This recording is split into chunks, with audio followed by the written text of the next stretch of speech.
Kita akan melanjutkan kajian kitab Asyratus Sa'ah, tanda-tanda kiamat, dan masih membahas tentang tanda-tanda kecil dari kiamat. Dari hari ke hari setiap kita mengkajinya, bertambah pengetahuan kita tentang tanda-tanda kiamat, maka mudah-mudahan semakin kuat keimanan kita, baik iman terhadap hari akhir maupun iman kepada Rasulullah Muhammad SAW, karena ternyata memang apa yang beliau sabdakan terbukti. Apa yang beliau sabdakan sebagian besar sudah terjadi dan selesai, dan sebagiannya lagi sudah terjadi dan masih berlangsung. Maka semuanya menjadi bukti dan fakta bahwa apa yang disampaikan Rasulullah SAW itu terjadi semuanya, dan menunjukkan bahwa apa yang disampaikan Rasulullah itu adalah wahyu dari Allah Subhanahu wa Ta'ala. Bila yang sudah terjadi dan selesai, kemudian yang terjadi dan sedang berlangsung kita saksikan kebenarannya, maka apa yang disabdakan Rasulullah dan belum terjadi tentunya harusnya kita yakini, karena sudah dibuktikan dengan yang sudah terjadi jumlahnya lebih banyak, dan itu semuanya terjadi. Maka yang belum terjadi dari tanda-tanda kiamat itu tinggal sedikit, dan kita yakin bahwa itu akan terjadi. Kita lanjutkan pada poin yang ke-22 dari tanda-tanda kecil kiamat. Di tanda yang 21 kita sudah membahasnya, yaitu tanda di mana banyaknya para budak wanita melahirkan tuannya, dengan beberapa penjelasan dari para ulama. Salah satunya adalah banyaknya kedurhakaan anak kepada orang tuanya. Di poin yang ke-22 dari tanda-tanda kecil kiamat, yaitu kathratul qatli, banyaknya terjadi pembunuhan. An Abi Hurairah radhiyallahu anhu anna Rasulullah sallallahu alaihi wasallam qala, dari Abu Hurairah radhiyallahu anhu bahwasanya Rasulullah sallallahu alaihi wasallam bersabda, la taqumus sa'atu hatta yaksural harju, tidak akan terjadi kiamat sampai terjadinya nanti banyak pembunuhan.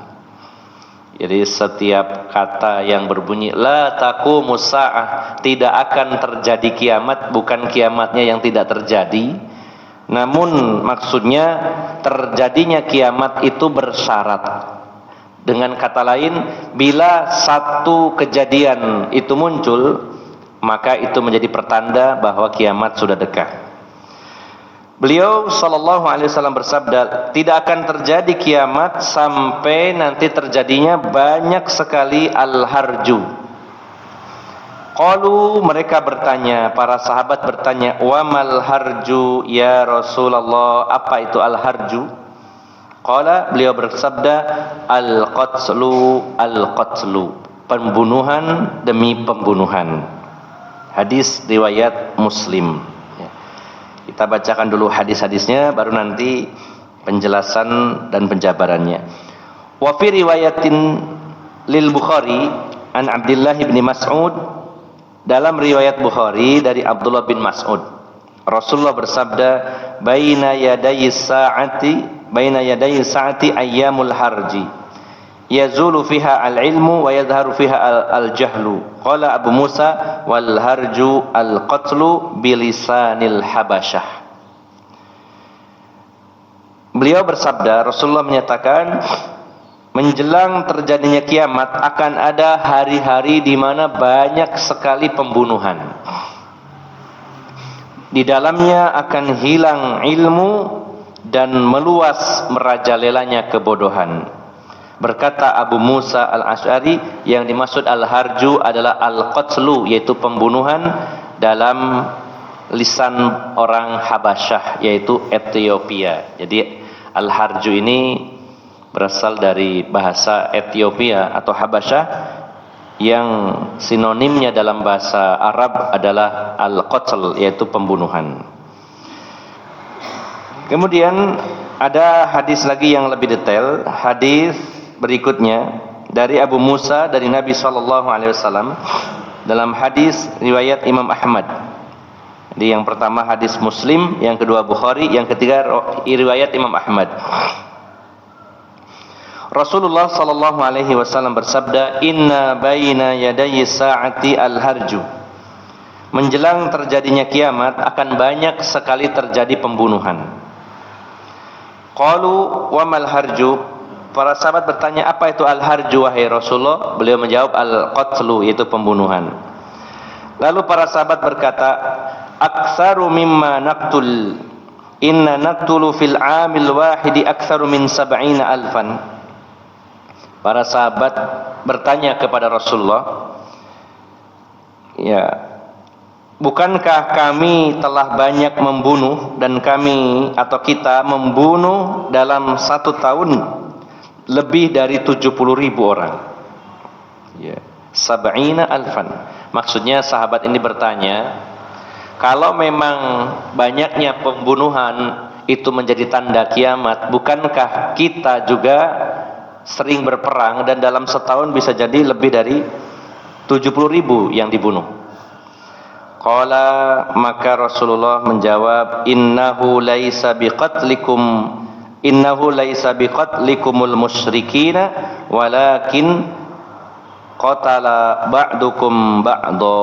Qalu wa ma'ana uquluna yawma idzin qala innahu la yunza'u uqula aktsari ahli dzalika zaman wa yakhlifu lahu haba'an minan nas yahsibu aktsaruhum ala annahu ala syai' wa laisu ala syai'. Para sahabat bertanya, bukankah kita juga berperang dan banyak membunuh wahai Rasulullah? Kata Rasulullah, yang dimaksud tanda kiamat itu bukan pembunuhan kalian terhadap orang-orang musyrik, orang-orang kafir, tetapi pembunuhan di antara kalian sendiri. Lalu para sahabat bertanya, apakah kita memiliki akal pada hari itu sampai-sampai kita membunuh saudara kita sendiri? Maka beliau menjawab, sesungguhnya akan hilang akal kebanyakan penduduk di zaman itu dan akan berselisih, yaitu haba uminan nas, manusia-manusia yang penuh kesia-siaan. Ya. Mereka menghitung, kebanyakan mereka menghitung atas sesuatu padahal tidak ada sesuatu. Jadi Bapak Ibu jamaah sekalian yang dimuliakan Allah, di hadis yang ketiga ini Rasulullah mendetailkan bahwa tanda kiamat itu jika terjadi banyak pembunuhan, termasuk terutama di antara kita kaum muslimin. Bukan dalam rangka perang melawan orang-orang kafir, bukan melawan orang-orang musyrik, tapi pembunuhan di antara kaum muslimin. Nah. Kemudian satu lagi hadis ini yang lebih spesifik lagi, yaitu hadis riwayat Muslim lagi dari Abu Hurairah, bersabda Rasulullah sallallahu alaihi wasallam, "Walladzi nafsi biyadihi," demi zat yang jiwa Muhammad di tangannya, demi Allah. Rasulullah bersumpah atas nama Allah. La tadhhabud dunya hatta ya'ti 'alan nasi yaumun la yadri al-qatilu fima qatal walal maqtul fima qutil. Tidak akan pergi atau hilang dunia ini, tidak akan terjadi kiamat sampai datang kepada manusia hari di mana seorang pembunuh dia tidak tahu kenapa dia membunuh, dan yang dibunuh juga tidak tahu sebabnya kenapa saya ini dibunuh. Faqila kaifa yakunu dzalik, dikatakan bagaimana itu terjadi wahai Rasulullah? Al-harju, pembunuhan, al-qatil wal maqtul finnar, pembunuh dan yang dibunuh dua-duanya di neraka. Bapak Ibu jamaah sekalian yang dimuliakan Allah Subhanahu wa taala, yang pertama penjelasan dari penulis di sini bahwa apa yang dikabarkan Rasulullah ini juga sudah terjadi terutama di zaman sahabat Rasulullah sallallahu alaihi wasallam. Bagaimana terjadi perang saudara yang memakan korban jiwa sangat banyak. terutama setelah terbunuhnya Khalifah Utsman, lalu terjadi fitnah-fitnah setelahnya. Pada masa pemerintahan Ali bin Abi Thalib telah terjadi perang Jamal, perang Unta, antara kubu Khalifah Ali bin Abi Thalib dengan kubu Aisyah dan juga Thalhah bin Ubaidillah dan Zubair bin Awam, seperti yang pernah kita bahas sebelumnya. Bahkan pada peristiwa perang Siffin antara kubu Ali bin Abi Thalib dan Muawiyah, korban jiwanya lebih dari 70.000 kaum muslimin, perang saudara sesama mereka. Ini apa yang disabdakan oleh Rasulullah tentang perang di antara kaum muslimin, dan itu terjadi juga sampai hari ini. Ya. Kemudian juga banyak terjadi peperangan dengan adanya senjata-senjata pemusnah massal.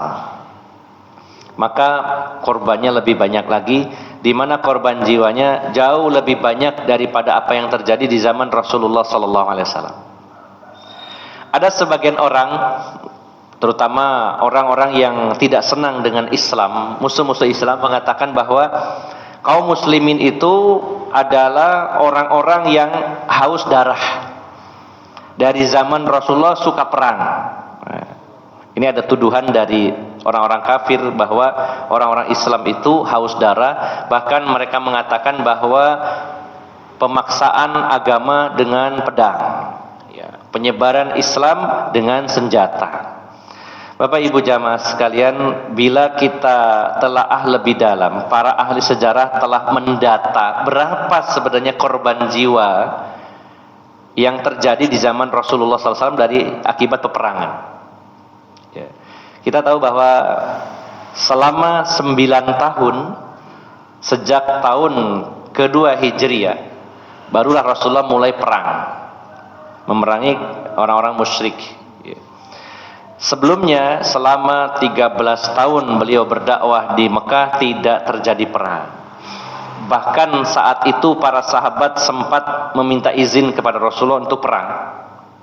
Maka turunlah firman Allah Subhanahu wa taala. Allah menyatakan, "Kuffu aidiyakum", tahan tangan kalian. Tahan tangan kalian. Kemudian setelah itu diizinkan perang. Barulah setelah itu diperintahkan. Bila memiliki kekuatan diperintahkan. Maka selama 9 tahun terjadi 27 ghazwah dan 35 sariyah. 27 perang dan 35 kali pengiriman ekspedisi pasukan kecil. Jadi kurang lebihnya 62 kali insiden perang yang terjadi di zaman Rasulullah SAW semasa beliau hidup. Dan para ahli sejarah mencatat jumlah korban, ya jika dibandingkan dengan jumlah pasukan yang bertempur saat itu, jumlah korbannya di total semua dari semua perang Rasulullah itu antara 2-3% yang meninggal. Ya. Itu dihitung dari jumlah orang-orang yang terlibat dalam pertempuran. Korban jiwanya kurang lebih di total dulu jumlah pasukannya, kemudian korban jiwanya antara 2-3%. Ya. Sementara perang dunia 1 dan perang dunia kedua, para ahli sejarah mencatat korban dari perang dunia 1 dan 2 itu 300% lebih. Dihitung jumlah pasukan yang bertempur dengan korban jiwanya lebih dari 300%. Kenapa bisa demikian Bapak Ibu jamaah sekalian? Karena pada perang dunia 1 maupun 2 yang jadi korban bukan hanya pasukan yang bertempur, tapi juga rakyat sipil. Bagaimana ketika Amerika dan sekutu menjatuhkan bom nuklir, bom atom di Hiroshima dan Nagasaki. Diperkirakan di Hiroshima yang meninggal itu sekitar 146.000. Hanya satu bom ya dijatuhkan 100, perkiraan maksimal 146.000 orang meninggal, dan itu hari pertama meninggal separuhnya dan sisanya beberapa bulan kemudian berjatuhan korban. Kita tahu bagaimana dahsyatnya bom atom atau bom nuklir yang dijatuhkan di Hiroshima dan Nagasaki. Dan konon kabarnya bom-bom nuklir mutakhir yang dibuat oleh negara-negara seperti Rusia yang memiliki SAR bomba dan lain-lainnya ini lebih besar lagi. Hanya saja masih nahan-nahan ya. Kalau itu sampai diluncurkan, diledakkan akan banyak sekali korban jiwanya. Kemudian di Nagasaki sekitar 80.000 ya, 2 kota hanya dijatuhi 2 bom saja. Tapi efeknya dahsyat. Sehingga korban jiwanya sangat banyak. Jadi bila ada yang mengkritik bahwa Islam itu banyak menjatuhkan korban jiwa, pertempuran di masa Rasulullah SAW korban jiwanya hanya 3% dari pasukan yang terlibat, sementara perang dunia 1 dan 2 300%. Jadi 100 kali lipatnya. Nah, maka pembunuhan demi pembunuhan banyak terjadi. Dan ini juga salah satu sebabnya adalah adanya senjata-senjata pemusnah massal. Ya. Bahkan bisa jadi satu bom atau bom nuklir diledakkan satu kota habis, bisa jadi demikian. Nah. Kemudian juga Bapak Ibu jamaah sekalian, pembunuhan ini yang dijelaskan Rasulullah SAW adalah pembunuhan yang disebabkan oleh perkara-perkara yang remeh. Hal-hal kecil sekali itu terjadi pembunuhan. Enggak, bagi kita yang biasa update berita-berita kriminal, ya Allah, terjadi pembunuhan itu hanya masalah urusan rebutan lahan parkir gitu, Pak. Rebutan lahan parkir bunuh. Nagih utang enggak bayar. Kemudian yang nagih yang dibunuh, ya. Percekcokan ringan bunuh, ya. Bahkan seorang suami membunuh istrinya juga ada ya, gara-gara tidak mau berhubungan intim dibunuh. Banyak sekali Pak kejadian-kejadian ini. Bahkan sampai-sampai orang yang melakukannya itu mikir setelahnya, loh kok bisa ya saya membunuh, karena apa saya membunuh? Saking sepelenya sebab sehingga orang yang membunuh setelah itu mikir, kok bisa saya ini membunuh hanya sebabnya kecil, masalah-masalah kecil. Hanya adu mulut saja berujung kematian. Begitu pula yang dibunuh, dia juga mengatakan saya nantinya, kenapa saya dibunuh ya? Apa alasan saya dibunuh? Maka Bapak Ibu jamaah sekalian, bila terjadi pembunuhan dan saling membunuh, maka dalam hadis yang terakhir tadi, al-qatil wal maqtul finnar. Ini ada dalam hadis yang lain ya, bahwasanya ketika dua orang muslim bertemu, ini muslim dengan muslim, dua mukmin dengan mukmin yang lainnya. Idzal taqal muslimani bisayfihima, ketika kedua orang muslim bertemu dengan kedua pedang atau masing-masing membawa pedang, lalu terjadilah duel, perkelahian di antara mereka, maka Rasulullah mengatakan al-qatil wal maqtul finnar. Yang membunuh dan yang dibunuh sama-sama masuk neraka. Nah, mengapa bisa terjadi demikian? Karena dua-duanya berniat membunuh antara yang satu dengan yang lainnya. Sebenarnya keduanya niat membunuh, tapi keduluan yang satunya. Jadi rugi yang mana Pak? Yang dibunuh apa yang membunuh? Dua-duanya rugi sebenarnya. Hanya saja keduluan. Ini kalau dua-duanya muslim dan tanpa alasan yang dibenarkan. Karena pembunuhan di dalam Islam diharamkan secara umum, karena manusia Bani Adam itu nyawanya berharga, jangan sembarang membunuh. Maka dibenarkan membunuh jika ada alasan yang disyariatkan. Nah, termasuk dalam hukum Islam sebenarnya membunuh para begal itu dihalalkan. Walaupun dalam undang-undang negara kita tetap akan ditangkap pelakunya ya. Ya mudah-mudahan ada keringanan lah gitu ya, karena membela diri. Jadi kalau kita ini panjenengan ahli bela diri kemudian dirampok dan rampoknya mati, tetap dihukum ya. Nanya sama apa itu? Tetap dihukum. Ya nggak tahu berapa tahun di penjaranya itu kalau membunuh perampok. Padahal kalau nggak membunuh bisa jadi kita yang dibunuh.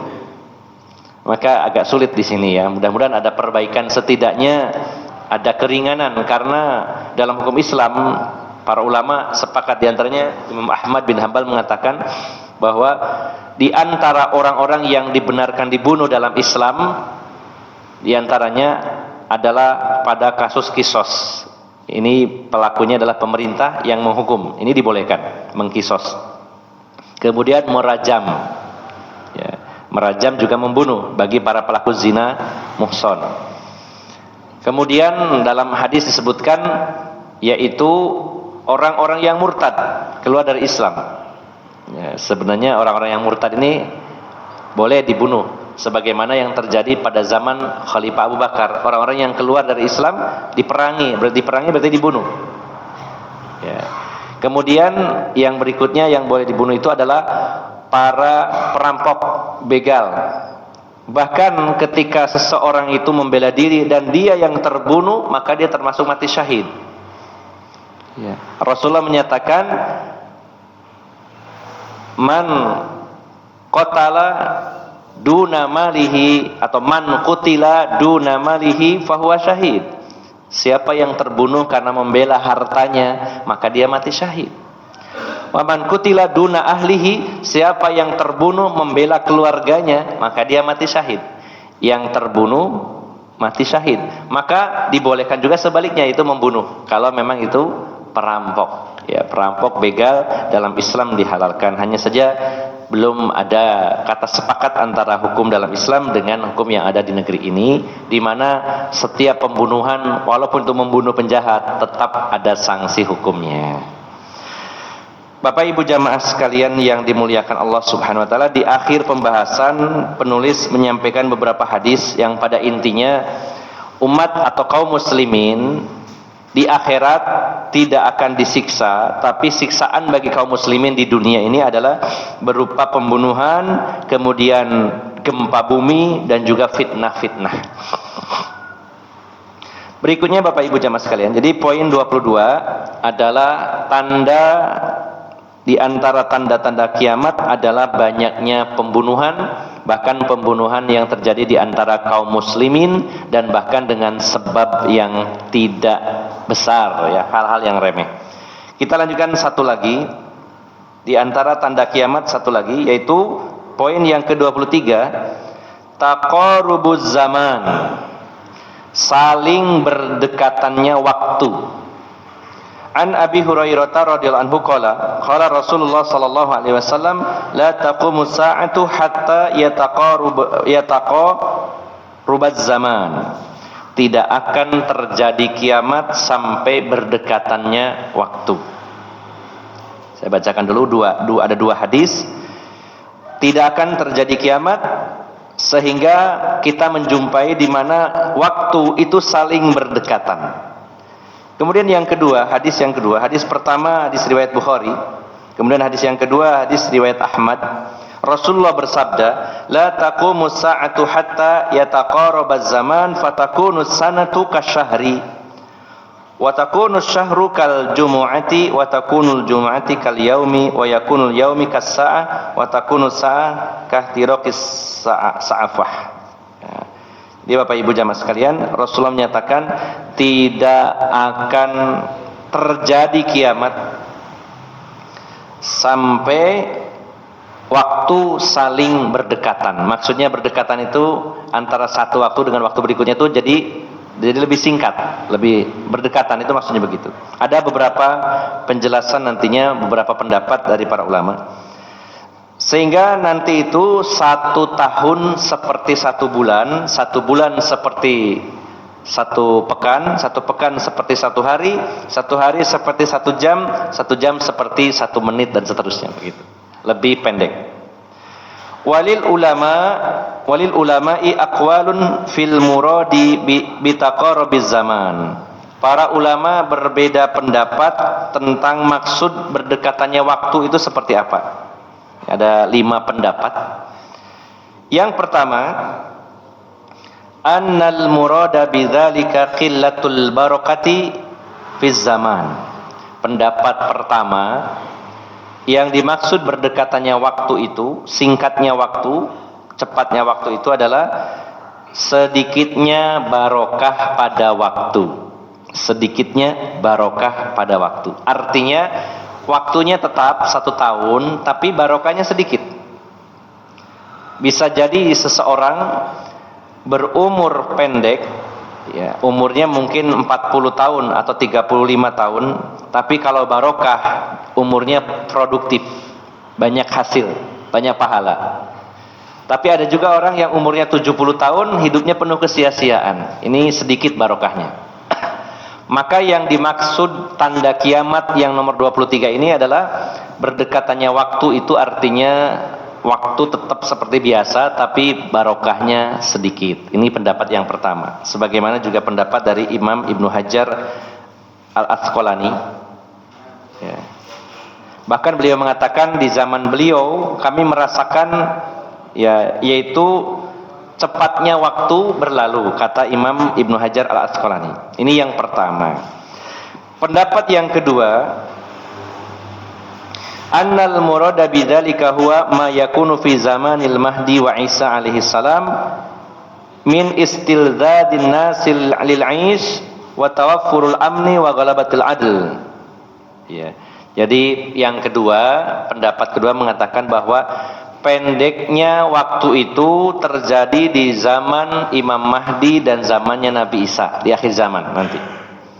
Karena manusia hidup dalam keadaan yang penuh kenikmatan, penuh keamanan dan meluasnya keadilan, sehingga waktu itu terasa pendek. Jadi saking nikmatnya orang sibuk menikmati, ya, kenikmatan hidup, waktu terasa pendek. Nah, ini pendapat yang kedua. Yang ketiga, yang dimaksud berdekatannya waktu adalah yaitu annal murada taqarrubul ahwali ahlihi fi qillatid din hatta la yakunu minhum man ya'muru bil ma'ruf wa yanha 'anil munkar li ghalabatil fusuq wa zuhuru ahlihi wa dzalika inda tarki talabil ilmi khassah war ridha bil jahl. Yang ketiga, bahwasanya berdekatannya zaman atau waktu itu adalah karena para penduduk bumi ini sedikit sekali yang paham agama. Sedikitnya orang yang paham agama, sehingga mereka tidak amar ma'ruf nahi mungkar. Ini pendapat namanya, ya. Kita tampung saja pendapat dari para ulama, nanti kita condong yang mana, monggo silakan. Kemudian yang keempat, annal murada taqarrubu ahli zaman bisababi tawaffuru wasailil ittisalatil muraqib al-ardiyah wal jawiyah as-sari'ah allati qarrabatil ba'id. Yang dimaksud berdekatannya waktu itu adalah karena adanya alat-alat transportasi modern, sehingga manusia bisa menyingkat waktu. Jadi lebih pendek, ya, baik itu transportasi darat, udara maupun lautan, ya.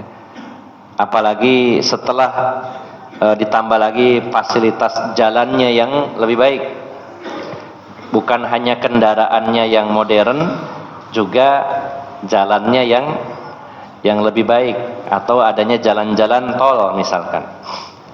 Dulu Bapak Ibu jamaah sekalian, perjalanan kita dari Mojokerto ke Jakarta itu berapa lama ya Pak? Tanpa pesawat, ya, naik kendaraan umum, lama.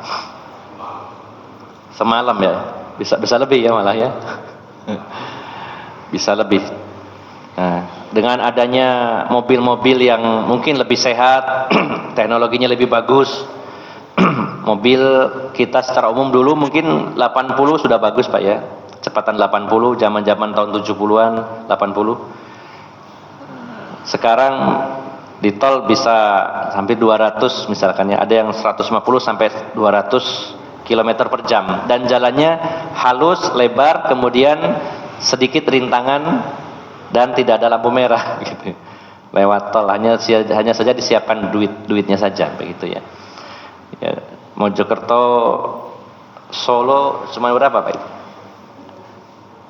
2,5 jam, kayaknya 2 jaman, ya, cepat sekali. Nah, maka yang dimaksud berdekatannya waktu atau zaman itu adalah karena canggihnya teknologi transportasi sehingga waktu yang lama jadi pendek sekarang, jadi lebih cepat.